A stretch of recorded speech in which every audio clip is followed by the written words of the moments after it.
الراجل دي عايز بخار، وانا كنت جايب الجهاز لابوي من السفر. انا هدي للراجل دي، كان ابوي ربنا يعفى عنه بسبب الراجل دي لحقته. ابوي ايه اللي عمل فيه كده بس؟ انا لازم اشوف ايه اللي حصل. قوم يا عم الحاج، قوم بس قوم. الف سلام عليك يا حاج، ربنا يقومك بالسلامه.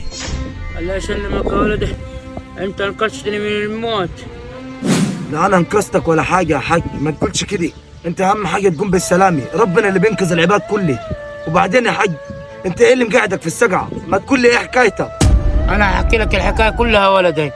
معايا ولدي لي 3 سنين في الغربه، ومعايا مرت ولدي من كتل ده بالعلاج والحاجه والقضيه اللي هتقدها لي طلعتني برا البيت، وانا ما عرفت اتواصل مع ولدي، ودي كل الحكايه.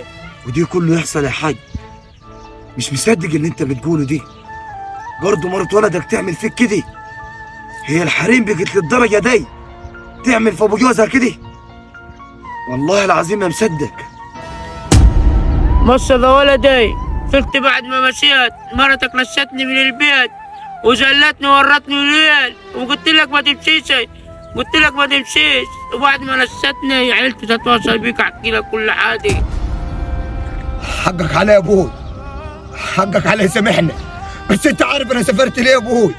انا سافرت عشان خاطر اجيب لك العلاج وهعالجك واخليك توقف على رجلك. هاتي كل ما فيها يا ابوي، لكن مش عارف مرت اللي قالت تعمله دي. انا كنت كل شهر يا ابوي ابعت لك فلوس، والفلوس دي كانتش تصرف عليها. اجي زي دلوقتي يا ابوي القاك زي ما انت على وضعها، لحد عالجك ولا رمحت عليك يا ابوي.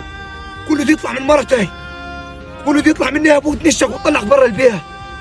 ده بيتي، ده بيتي يا ابوي، طلعك منه قسما بدين الله. حقك لاقي تالت ومتلت يا ابوي، بس انا عايزك تسامحني. حقك علي، حقك علي يا ابوي. انا مسامحك يا ولدي، وقلت لك من الاول ده مش بنت وصول يا ولدي. يا ده يا ولدي الفلوس اللي كنت تبعتي كانت هتديها لاخواتها يا ولدي، قالت ملقحانا على السرير، ولا هتجيب لي علاج ولا مداني فلوس ولا مداني حاجه.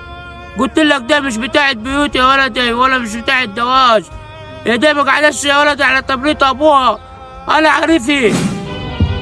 اخواتي انا لا 3 سنين في الغربه، واشكى وابعت في الفلوس واقول ابويا تعالى، وابويا يفضل زي ما هو، ونسبات ياخد الفلوس وعرش ربنا. حقك لاقي يا ابوي، والفلوس تيجي تاني.